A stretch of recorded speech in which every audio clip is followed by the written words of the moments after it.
DK Metcalf couldn't show up for Thanksgiving, but he sure as hell showed up on Thursday night.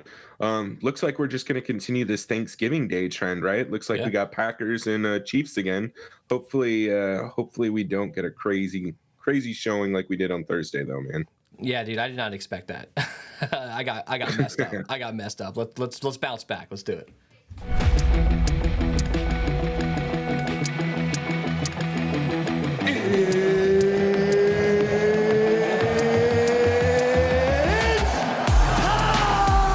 What is up, guys? Welcome to the Edge DFS. My name is Tyson Smith, joined by Ellie Hernandez. Ellie, we've got one of these shorter shows for our Sunday night showdown.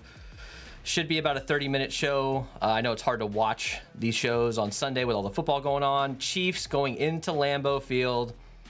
It's going to get messy, man. We could see some snow. We could see a little bit of rain. It's going to be probably low 30s by the time the game starts.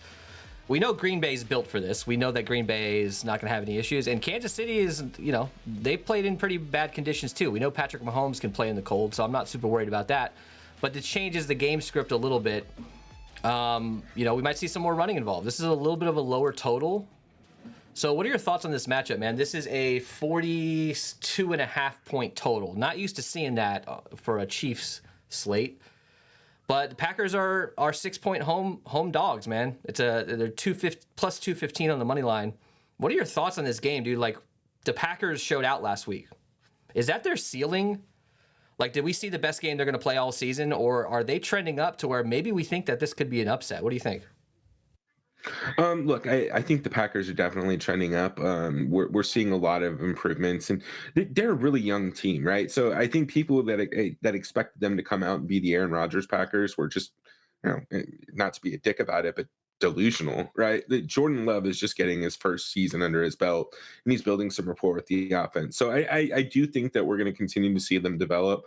But I just, I also think we need to. I think you pointed out a great thing there, right? Was that a ceiling performance? Probably was last week, right? A division opponent on Thanksgiving Day. Like, if there's a game to wake up and play for, especially as a young team, right? Think about it, man. Like, Jordan Love's in his first season starting. Like, that's a pretty big deal. You got to play a Thanksgiving game in your first starting season. So, look, man, I think I was going to bring this up a little bit later in the show, but this is a good point. But I think we got to keep in mind, like, maybe we've had a lot of emotional letdowns this season, right? Like the Niners, they beat the shit out of the Cowboys, and then they ended up losing to the Browns or whatever, and going on a 3-game losing streak. So like, it's really hard for NFL teams to get up for a Thanksgiving game like that and follow up with it the next week. And just considering how young the Packers are, man, I think that's something to consider here. That said, I do think the total is probably in line. I think the under can hit. We've just seen some inconsistencies when it comes to the Chiefs offense. So, look, man, I think the Chiefs win this. This is a game that we could be on upset alert, but I really just think the Packers kind of struggle, to be honest. Yeah, it feels like this game can go two ways. Like, things are close, going into the fourth. Can, Kansas City score second half points, score fourth quarter points? They proved it last week. Can their defense hold them in the second half? I feel like it could go like a close game, or this could be an absolute ass whooping by the KC. I think there's a lot of different game scripts that we need to consider here. This is going to be fun. This is going to be a fun one. I think just watching football wise, this is going to be fun. And there's some decent value here, man. Like, for KC, we know that Rashee Rice is the guy, as wide receiver wise. He had a good game last week. It wasn't perfect. I think he had a drop or two, but still. The big question with Rashee Rice is, can he keep this up? He's a rookie. That's no excuse for wide receivers now. These teams are expecting these wide receivers to play well right off the bat. Can he keep it up? Like, going down the stretch, if he's the guy that's going to put up these 100-yard games or 10-target games every week, maybe they invest in him and he's the guy of the future. But we just don't know. Like, can he come out? He's 8,400. Can he come out and get 6-7 fantasy points in this game? I think that's definitely a possibility. I don't think we need to overreact too much to Rashee Rice, but we definitely like him today. We have to, because he's the number one guy. All right. So weather-wise, let's briefly talk about that. So under Coach Matt LaFleur, Packers are 13-5 with a kickoff temperature of 35 or colder. That includes 8-1 when it's between 32 and 35. Whatever. The point is, we don't got to worry about Green Bay in the cold, obviously. A rain-snow mixture will be in the mix late Saturday into Sunday morning. Some light snow may linger into Sunday night during the game. So temperatures aren't expected to drop below freezing after kickoff. So look, a lot of shit can happen here. A lot of, you get some sloppy rain, some slush. How much is that affecting your building? Like, are you fading big passing scripts? I don't think you really need to, but it definitely feels like a big boost to both run games, especially the Chiefs, man. The Chiefs have a great matchup against the Packers run defense.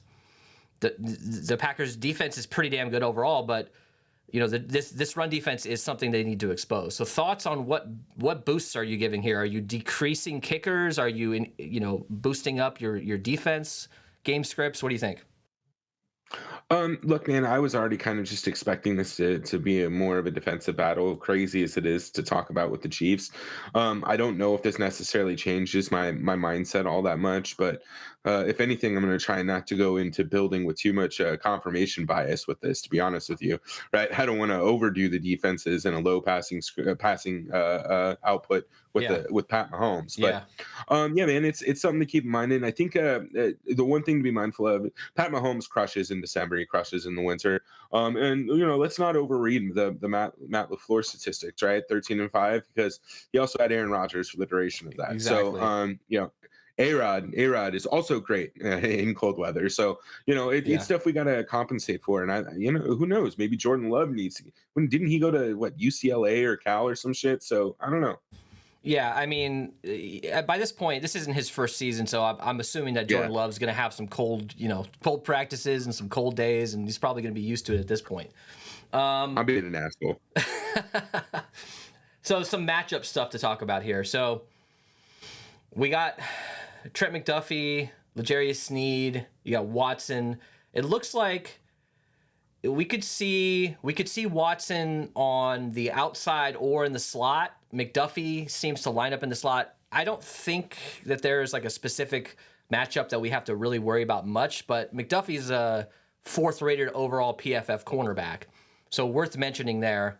But dude, Watson, man, he looked good last week. 2 straight games with a touchdown. When Green Bay has a number 1 guy like Watson playing well and playing like a number 1, this team is just so much better because you have all these other guys like Dobbs who could play his role. You got Jaden Reed moving around, getting involved in some of these short passes as well as trick passes and deep passes. These guys are able to just play their roles well. If Watson is a guy that we think can continue to play well, we got to get him involved as well. When it comes to target distribution for the Chiefs, I just wanted to mention that. They're one of the lowest ranked teams when it comes to targets to their wide receivers. And we know that, well, because obviously their wide receivers kind of suck ass. They've been throwing the ball a lot to their running backs, as well as we got Travis Kelce. So these wide receivers are always a mess to figure out. We'll get into that in a little bit, but they just aren't. They're not throwing the ball to the wide receivers as much as a lot of other teams in the NFL. Depth of target, the thing that jumped out to me when I rewatched that Raiders game was this team is not throwing it down the field a ton. Like they will, but a lot of their plays are right around the line of scrimmage, man. Like they're 6th lowest ADOT in the league, the Chiefs are. But I think they use the pass game to really accentuate their run game. They get guys like Sky Moore involved, Tony if he's playing, and Pacheco's been getting involved out of the backfield with a lot of screen games. Dude, the Chiefs defense ranked 26th according to PFF for run defense. This feels like an A.J. Dillon game. Like, this is why you have A.J. Dillon, Quadzilla. Week 13, these defenses are getting a little tired, a little banged up, and it's a freaking snow type game. This is a good matchup for A.J. Dillon, man. Like, can we avoid playing him on a site like this where Aaron Jones is out again and A.J. Dillon's not priced up a ton? Yeah, I don't know, man. Like I'm gonna have to have a little bit of exposure to him. I'm gonna hate every minute of it. Like it's just one of those things. Like he just doesn't seem like he's the same running back that he has been. But if there's an opportunity to get right, he should get volume here. And At the very least, right? Like I think it's going to open up some additional value in the running backs there. If we don't like AJ Dillon, then I think we should be comfortable taking a couple stabs on maybe one of those backups there too, right? If we're looking for some additional value.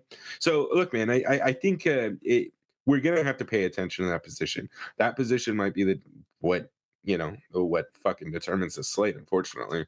This feels like a double running back, like one from each team type of build. At least that's where the field would go in a game like this. So, are we going to embrace that? Let's get to building and see kind of how it goes. But when you look at this Packers defense, the Packers defense is pretty good, like honestly, and they showed that they're pretty good. They had 3 forced fumbles and a fumble recovery touchdown on Jared Goff last week. I don't know why, for the life of me, Detroit didn't run the ball more. Maybe they got down and they panicked, but that's the weakness on this defense, is running the ball. They're going to give up more fantasy points to running backs.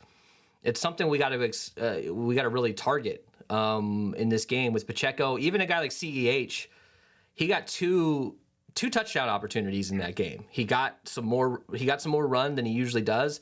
Obviously, that has to do with McKinnon missing last week. If McKinnon is back, what does that do? I think it muddies it up a little bit with potential for vulturing a touchdown from Pacheco.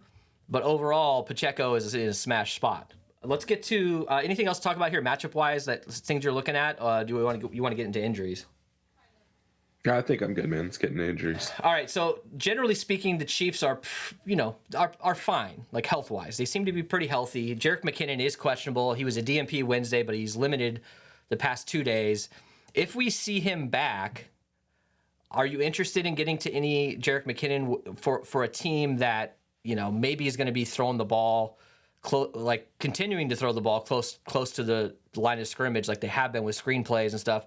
Look, McKinnon to me is always a guy that's scary because he's always a guy that can get you 2 touchdowns randomly. Are you interested in playing McKinnon if he's in? If he's out, what are you doing? It just bumps up CEH a little bit, right? Yeah, man, I just bump up to but look, man, I'm not even gonna sugarcoat it. If Jerick McKinnon is active and playing, I'm probably gonna play him. It's just too hard not to. Yeah, he's cheap too. So yep. Kadarius Toney missed last week. He's full practice all week, so he's gonna get. He looks like he's gonna come back. 2 weeks ago against that game against the Eagles, they got him involved a little bit in the backfield, and we saw him get involved. He didn't look terrible. If Kadarius Toney's active, this is a total game where you could see a Kadarius Toney 1-yard touchdown reception, and he's dirt cheap. Rashee Rice, a little bit of foot injury, he seems to be fine. Everybody seems to be fine here. So, but, what are your thoughts on Toney and Sky Moore? Like, Sky Moore actually kind of got involved last week. He didn't break the slate or anything, but it feels like he's trending up a little bit more. What do we do with these scrub dudes who are basically the same player and both have a 0 floor? Yeah, man. Look, I think we're starting to see Rashee Rice be the guy. So if Toney and Moore are back, hopefully that just makes everybody else think that this position sucks, and it makes it less impactful or less risky to play Rashee Rice. So look, man, I think Rashee Rice is the guy to go here. I've watched Kadarius Toney this year. He just, I don't know. He doesn't look like he's healthy, man. He can't run a route, and there just seems to be a disconnect with Sky Moore. You know what I mean? So, look, I think Rashee Rice is the guy. Otherwise, play Pat Mahomes and probably don't touch the wide receivers, I guess. Look, for this show, we're not going position by position, so I want to bring this up now. Anybody that's active, that catches the ball on this Chiefs team, I'm interested in playing with Patrick Mahomes at quarterback. Anybody. Backup tight ends, any of these wide receivers here at all. All right, so let's go to Green Bay. It's scary. You got a lot of guys questionable. Yair Alexander, Devondre Campbell. You got Rudy Ford. Josiah DeGuara is questionable. He missed last week. We saw Kraft be that guy with Musgrave is on the IR now. So if DeGuara is back, I think they keep Kraft in his role that he played last week, and DeGuara just fits in as that additional tight end. That's just my thoughts. It's a pure guess, but Kraft seems to be the guy that's probably going to be that Musgrave role. Dillon, DMP, but he's probably fine. I'm not worried about him. He doesn't have a designation.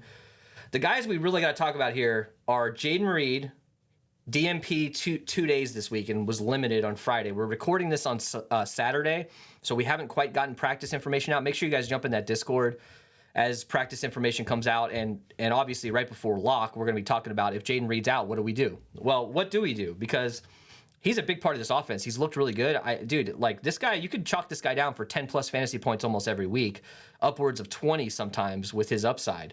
But a guy like Dontavian Wicks, this is a big deal to me. This kind of changes the slate a bit. If Wicks is in, which it looks like he could play, if Wicks is in, man, he's one of these guys that I think gets involved as that fourth wide receiver and kind of takes snaps away from Heath. And Dontavian Wicks is only $800, so he's an interesting play. So what do we do here, man, with Jaden Reed and some of these guys that we're waiting on?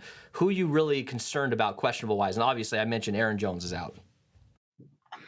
Yeah, I mean, I think the biggest one is Jaden Reed. Obviously, if he's out, I think that opens up some value in the wide receiver spot for Green Bay. Outside of that, man, I'm just not gonna get too high or too low on any of these guys. It's just too long of an injury report, right? Like, this is one of those ones that I'm just gonna be plugged into inactives close to lock, and then we're just gonna have to build an hour before lock, right? Yeah. It's one of those things. We'll chop it up in the chat a little bit more, but yeah, to your point, if Josiah DeGuara is in, he's probably going to be really low owned and really cheap. So if you want to take a couple flyers on him, that's fine. If he's out, then Laura Croft just becomes an excellent tight end play, right? Yep. So just keep playing more of him. Outside of that, man, Jaden Reed's the biggest one to keep an eye on. It looks like the entire starting defense is out. So, we're going to need to see where they're at closer to lock. Yeah, remember, last week, Croft was the only active tight end. So if that happens again, I mean, he's going to be on the field a lot. All right, let's jump into let's look at salaries briefly. So we're going to go through salaries, and then we'll spend 5-10 minutes building lineups. Let's jump into salaries. Make sure you guys are subscribed. Hit that subscribe button. Get us to 50 likes on this video. We appreciate it. We have our Monday night shows for YouTube members. Click join down below. It's only $3.99 a month. You get a Monday night show. You also get an extra slate every now and then when we have these like Saturday or double headers on Monday. Help support the channel. We appreciate you guys. Let's get into this, dude. So Pat Mahomes is 12.4K. That's to be expected. He hasn't really lit it up this year like he typically would. I'm sure that the wide receiver issue is kind of a thing that's contributing to that. But, I mean, dude, this is a showdown slate with Patrick Mahomes. But look, at the end of the day, like, what if this team gets out to a big lead by running the ball a lot, and maybe you just don't need Patrick Mahomes? I don't know, man. This feels like a slate where you probably want to get to him, but the weather doesn't necessarily yell to me that this is going to be a shootout. What do we do with Mahomes here? And look, Travis Kelce's 11.8K. I don't think you can ever not play Travis Kelce purposely. We saw him without Taylor Swift last week finally. I think he got like 94 yards, looked pretty good. We might see T Swift at this one. I don't know. I'm adjusting projections because of that, but it's worth noting. Thoughts on these top-end dudes here, man? This feels like a situation where Mahomes and Kelce just got to get plugged in, but if you're doing big tournaments, you could think about maybe not playing one of these guys in a handful of lineups, right? Yeah, absolutely. That's where I'm going to be, man. Like, I think if you're doing 20 max, 150, right, being 60, 70%, that's fine. But have a decent amount of exposure of your lineups without these guys. They're going to be the highest owned on the slate. I like, if you fade Patrick Mahomes, you probably still want to get Travis Kelce. I'm not saying fade Mahomes and Kelce in both your lineups. They're probably both going to be in the optimal, 80 to 90% of the time. But there's going to be times where they're not, right? So, like, if we have a 17-10 score, and it's 2 Pacheco rushing touchdowns, Mahomes may not be in the optimal. Yeah. So we'll build game script lineups, and that's kind of the stuff that we need to account for. But obviously, play Pat Mahomes as much as you want. Nobody's going to get mad at you. Like, if you come into the Discord and say I have 100% Mahomes and Kelce, I'm going to just say, all right, cool, right? Yeah. I'm not going to get it. Yeah, like, good luck, man. Go for it. Pacheco is 10.2. He's in a good spot, dude, and he's especially with McKinnon out. We saw him get a ton of opportunities, ton of snaps. The one thing that does worry you sometimes with this team is, will he, Pacheco get vultured from the 1 or 2 yard line by CEH or one of these other guys? I just don't think you need to. I don't think you can overthink it. There's a situation where maybe you put Pacheco in the captain spot with Kelce in the flex and you fade Mahomes. There's plenty of opportunity for that. but he's expensive. So getting all three of these guys together is going to be difficult if we want to have any respectable guys from the other side. Jordan Love's 9,600, Rashee Rice 84, AJ Dillon 7,800, dude. He's in a good spot. I know he's not a sexy play. Generally speaking, he's not a very good running back, but this is AJ Dillon season, if you ask me. And then Jaden Reed 7K, Watson 68, Dobbs 64. What's jumping out to you here, man? Like, how much are we boosting Rashee Rice after a good game last week? Can he do it again? AJ Dillon, can we expect? We're going to need a touchdown out of him. He's probably not going to get over 100 yards. He might get involved a little bit in the pass game, but nothing too crazy. What are we doing here with some of these guys, man? Yeah, man, 8,400. I have no idea what I'm going to do with Rashee Rice. I think maybe a couple lineups with him at captain is the way to go. He has 27-point fantasy outing again at that price, and that's fine. But that's pretty expensive for him at flex, and I don't want him at 10 points if that's what we're paying for him. Like, honestly, this price range is just really weird, right? Pacheco, obviously play as much as you can. He's in a great spot, right? I think he's a great captain option. This is a good spot for him to end up with, another 2-touchdown game. He was really chalky last week, man, which I'm glad I did play a lot of him, by the way. Yeah. And then Jordan Love, 9,600, he's fine. Like, again, this is kind of a weird slate. The way that the wide receivers are priced for Kansas City, like, you may just like be better off going Pat Mahomes, Travis Kelce, Jordan Love, and then stacking up the Green Bay passing game a little bit, right? Yes. So I think if you think that the Green Bay passing game is going to be effective, it's got to be Jordan Love. Like, I don't know, man, but I'm with you. I'm interested in AJ Dillon. And I think we talked about it a little bit earlier. I can't remember if this was before the show or in the intro, but AJ Dillon 7,800. He's in a good spot, right? If you don't believe him, or if you don't believe in him, then I still think you should be really considering some of the backup running backs, even then on the squad, right? At his price and at 11 points, like it's not ideal, but you add a touchdown to that, and that's he's going to be in the optimal at 7,800. Yeah, I mean, he's got one touchdown this year, and that's been most of the year without Aaron Jones. Maybe that's the problem. Maybe for this to work, for us to like AJ Dillon, we need some Aaron Jones in there. If AJ Dillon's the guy, maybe that's not a good thing for him as fantasy point output. But this team just doesn't run the ball effectively. But dude, like I keep saying, man, if AJ Dillon gets in the end zone in this one, you're gonna need him. Jaden Reed's great. I'm not like if he plays, he plays. Like he had the same injury last week. I'm not super worried about his effectability. Is that a word? His effectiveness. There you go. Mm-hmm. If he plays, because he had the same injury last week, and he did just fine. Watson's 6,800, man. This is a guy that can absolutely break the slate on one play. He's a deep threat. He's a big dude in the red zone. This might be the key here. If Watson comes out and has a touchdown in 80 yards or 100 yards at 6,800, he might be the captain option of the week when it comes to that price tag, dude. So thoughts on Watson here at captain, and we'll get into building here in a second after we go over some of these lower end guys. I'm right on. I literally have nothing else to disagree with you on Christian Watson. He might end up being my highest owned play of the slate just because of what he's priced at, right? Like, I get that he's had a pretty shitty ceiling, but or pretty shitty season, but that's what he had last year, right? Like, he literally went the 10 games of the season with nothing, and then he had like 3-4 touchdowns that one night. Just like every Green Bay star does, right? They only do shit in quantities, a lot of touchdowns, right? Like, this is a perfect price for him to just absolutely ruin everything. I'm with you. I think that he's an excellent captain play, and I mean, I don't know, man. He might be my chop. I might lock him into every lineup. I might do 5-1 onslaughts with just him from Green Bay. You know what I mean? Dude, he's 6'5". Like, he's a big dude. Nobody on this defense is going to be able to I mean, I'm not going to say they're not going to be able to guard him, but they're going to need some help at a 6'5" guy, especially in the red zone. I mean, McDuffie's like 5'11". He's their best corner. Snead's like 6'1". So matchup-wise, he looks damn good on paper. We'll just have to see if he actually pays off in this one. So Justin Watson got a touchdown last week. Look, Justin Watson is one of these guys. He's 5,200. You need a touchdown out of him. Like, you're not going to get 7-8 receptions for 95 yards out of Justin Watson. You're going to get 3 receptions, 60 yards and a touchdown. Or like last week, he had one target, 1 reception, and a touchdown from like the 2-yard line. He's interesting always. Like I said, everybody on this slate for me, pass catching wise for Kansas City is going to be in play. Butker 4,800, Chiefs defense 46. Carlson never played in never played in cold weather apparently, so that's a question mark at 4,400. And you got Kraft here at 4,200.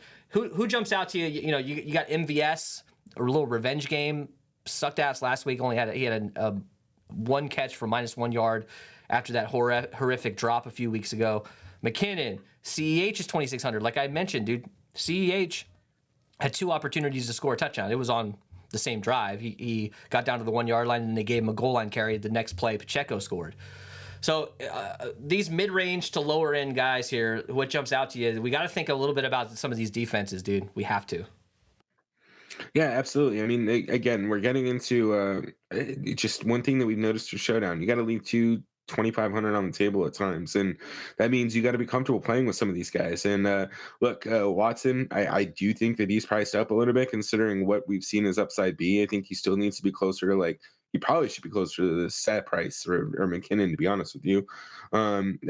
He has 1 game with decent fantasy production. I guess Draftkings doesn't want to. It's 16 points. Does seem a little bit ridiculous to price him up that much. But anyways, I probably won't have much of him. I'd rather get to Butker. I think the Chiefs defense also is in play, right? If they can get some pressure on Jordan Love, get a couple sacks, man. Those are they can give up 20 points, and if they have 5 sacks, they still have 5 points. You know what I mean? So at their price, that might be something that we need to consider. MVS, I am not playing him anymore, guys. He probably will have a 70-yard touchdown, but I just can't do it. This like you said, it's his revenge game though. So maybe you throw 1 at captain just in case. I won't be doing that. So don't come back to me when it doesn't work. Jerick McKinnon, he's fine, man. I told you I'm going to play him 2,800. He can take 1 screen pass, but all I can think of, and this is going to be a really obscure reference to people who aren't Cardinals fans, just that Andre Ellington speed draw, 48 yards up the sideline. That's Jerick McKinnon. The dude's going to get a speed draw, screen pass, and take it to the house. You said it, Sky Moore, fine. All these guys are all priced nicely. You're going to have to rotate some of these guys in, and hate it maybe. And then obviously Dontavian Wicks, Marcus Heath, Mike Heath, whatever his name is. These are guys that we need to consider, keep an eye on, especially if Jaden Reed ends up being out. Yeah, if Wicks plays, I'm very interested in him. If Wicks is out, Heath is in a good spot at 1,000. Noah Gray, all these scrubs. There's one guy to mention here is Patrick Taylor, the backup. He doesn't really get involved. He only had 3 rushes last week for 11 yards, 1 target for 4 yards. But he's a guy to me that can be a sneaky, weird little play at 2K. Anybody lower here that you're interested in? If DeGuara plays, look, one guy that I'm interested in is Richie James. He's back. He came back last week. He was on the field not a lot, but I saw him on the field specifically for 3 or 4 goal line snaps. So to me, he's a guy that gets involved in some of these end arounds that Mecole Hardman type plays could go to Richie James. He's $200, dude, and like I said, he's on the field with Patrick Mahomes. You got to consider him. Any lower end guys here before we start building? Probably DeGuara, and then to your point, Richie James. Remember, Mecole Hardman's on IR now. I think that's actually relatively new. I don't think he was on IR in the last showdown. Yeah. So it is possible that we see a little bit more Richie James in those roles. All right, let's get into building some lineups here. So let's build our single entry kind of this. Oops, I should probably add myself into here. Let's build a single entry. So are we thinking Kelsey here? Are we thinking Pacheco? I think we probably want to either consider Mahomes or Kelsey, but this feels like a Kelsey single entry captain sort of night, potentially, at least a safer version. So is that where we start? Yeah, let's start there. But I don't know, man. Like if salary just gets too weird, like I don't even play with it. Like if this doesn't work, just go to Watson. Yeah, dude. I know that's crazy, Dude, but like it's hard. I'm crunching with Saber Sim is when I'm crunching out these single entries, and I'm specifically running contest sims for the $100 single entry. Dude, Christian Watson's ending up in a lot of those lineups just because of his price, to be honest. Yeah. Kelsey, Mahomes, Pacheco. We got to make a decision here. We can't play all of them. So where are we going? We sitting Mahomes here? We playing Pacheco? It's kind of a rough way to start. Yeah, it's really rough. I mean, let's maybe we start with Green Bay. Like if we're sitting one of those two, that means we're playing Jordan Love for sure, right? Yeah, you'd think. I mean, you probably want to get one quarterback in your single entry, but who knows? This feels like an AJ Dillon situation. And put him in. Like right off the bat, he's priced well, decent spot. Let's throw him in. Let's put. Should I like? I don't know if I could live with myself by not playing Patrick Mahomes, but it feels like the right thing to do is go with Pacheco here. Let's just start. Let's just start and see what we can get. So who's next? Where are we going now? Christian Watson. Watson, okay. Yeah. Reed is also in play here. If you like Reed more, I think Reed is one of these guys that can get 5-6 receptions and get you there without having a giant game. All right, so now where are we going here? We probably want to grab one of these. Do we have to go with one of these scrub wide receivers like Sky Moore? Like, it kind of sucks, right? But we got 3,700 a pop. So do we completely punt? Do we go down to Dontavian Wicks right off the bat? I mean, we don't have Jordan Love in this lineup. Yeah. Oh well, I mean, look. So if you're punting with Wicks or like even DeGuara, I don't think you need Jordan Love. Like it's not going to kill us. Okay. So, but yeah, I think. Well, go with Patrick Taylor. I don't know if I hate that necessarily, right? 2,000, that gives us 5,500 left. Maybe not the greatest for single entry, but I don't know, dude. Like the handcuff, AJ Dillon, Patrick Taylor. Yeah, I agree. Let's just so we don't get hate mail when Patrick Taylor gets 2 carries. Let's put in Wicks, and see if that does anything for us. It actually gets us. Nah, it doesn't really do much for us because we probably want to go down to Butker here anyways. Or if you're feeling froggy and you want to put Chiefs defense in, I don't hate that. This sucks. This is not. I don't like this at all. Let's build with somebody else. Let's go down to even Pacheco here for this single entry. All right, so Pacheco, I still think let's try to get Mahomes and Kelsey in and see just how impossible it is. It's damn near impossible. Maybe we could get AJ Dillon here. Then you got to punt twice. Let me just see. 2,700. You'd have to go down. I mean, yeah, you'd have to get real ugly here. I don't think I want to do that. So we can't. We got to pick. In a Pacheco captain lineup, we're assuming he gets 2 touchdowns or he's one of the higher scoring guys in the game because he is a little cheaper. So that does add something to it. But probably no Mahomes in this one, right? Yeah, that's fine. I feel like this is probably a Jordan Love situation. Yeah. All right, so now Christian Watson or Reed or AJ Dillon, they're all within 1,000 of each other. Probably, let's just throw Christian Watson in here and see what happens. 6,500. So this is probably a Dontavian Wicks situation, or you could even go Laura Croft. I know he's 4,200. That might be a little bit hard here. But Wicks, $800, good value if he plays. That leaves us with a kicker or a defense at the end, which isn't terrible. I like Laura Croft here, to be honest with you. Oh, you like Croft? Let's do it. Oh, damn it. My bad. We're back on single entry. No, yeah. For sure, one of the kickers. Sorry, guys. I get so excited for fucking GDP, So we left 900 on the table. This probably isn't a duped lineup in a single entry. You got Pacheco at captain, Kelsey, Love, Watson, Wicks, Butker. I'm not comfortable. So Jump into Discord. We'll talk more about this as we get closer, but this doesn't feel good to me. But Pacheco at captain feels doable in a game like this. So let's get into some tournament builds here. How much Mahomes are you getting in this particular game? I feel like I'd rather go with one of these skill position players, especially considering how expensive Pat is, and he's probably going to be the highest owned captain. Him and Kelsey. So where do we go here, dude? You want to do a Jordan Love? You want to do Rashee Rice? Let's get a little different here. Let's just build with Christian Watson real quick, man. I really like him. And the good thing about his price is he's so close to Jaden Reed too.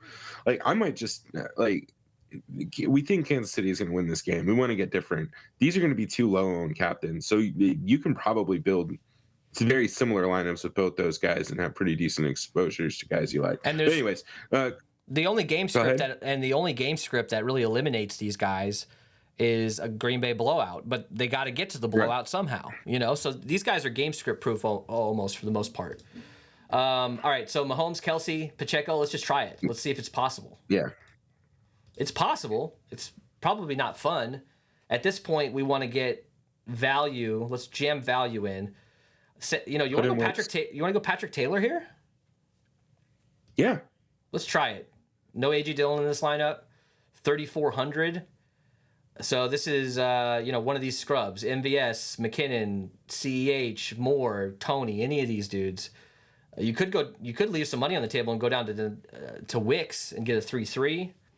Do we want to do a 4-2 here? I mean, hold on. Yeah, but put him back in. Like, watch this. So I think a great one you can do is pull out Pacheco and just put in Love. Okay. Leaving 3,200 on the table. Let's see if that does anything for us, though. Let's see if we can get. Not really. Packers defense. I mean, I don't hate it for this game. But pick your poison.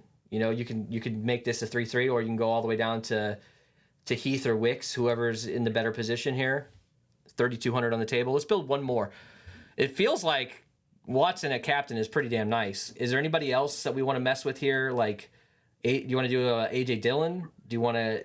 Is there any reason to go any lower than maybe Dobbs or Christian Watson here? Like, any randos on the low end? Probably not. But we got a lot of expensive dudes. Do you want to go down to like I don't know, freaking Sky Moore or McKinnon? I know it sounds stupid, but is that worth doing on this slate?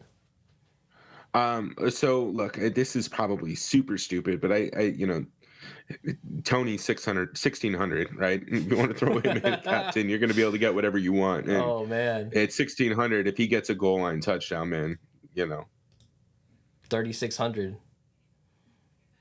There you go, throwing Dontavian Wicks, and we're good. That's interesting. Or you could say, you pull Pacheco out, you could pull Love out and put in somebody else. I don't know how much I'm going to do of that, but we see the value on some of these really cheap guys. If you could pick the one cheap guy that scores a touchdown, man, that might be huge. All right, Ellie, we got to get running. We got to get going here. What are your thoughts? What did you learn on this slate? Who's your pick to win this one? And I think somebody in the Discord, we'll have to credit them properly, called it Dirtbag of the Day, I think is what it was. Like, who's your low, cheap dude that you think can score? I'm actually going to start with that. I'll let you have Dontavian Wicks if that's the guy you're going to go for. I don't mind Josiah DeGuara. If he ends up playing, he's $200. He's going to get one target, one reception, 3 yards, and 1 touchdown. Anyways, outside of that, I think this game's going to be 20-13. I think both defenses are going to do all right in the cold, but Kansas City ends up pulling it out. And overall, it's not that tough of a slate to build for, right? I think you got to hop in the Discord closer to lock tomorrow night so we can talk through whatever happens with the Green Bay injury report. And then after that, it seemed pretty plug and play for the most part. Yeah, I'm going to take 24-21 Chiefs. Richie James, I think, is a guy that people are not going to play at all, and I think he could absolutely screw everything up. If not Richie James, I think that CEH is probably in line to get one of these, either CEH or McKinnon, just to mess with everybody because everybody's going to be playing Pacheco. That's just kind of how these Chiefs slates go. We'll see you guys for Monday Night Football, all the YouTube members, and make sure you guys jump in that Discord. We will see you guys later.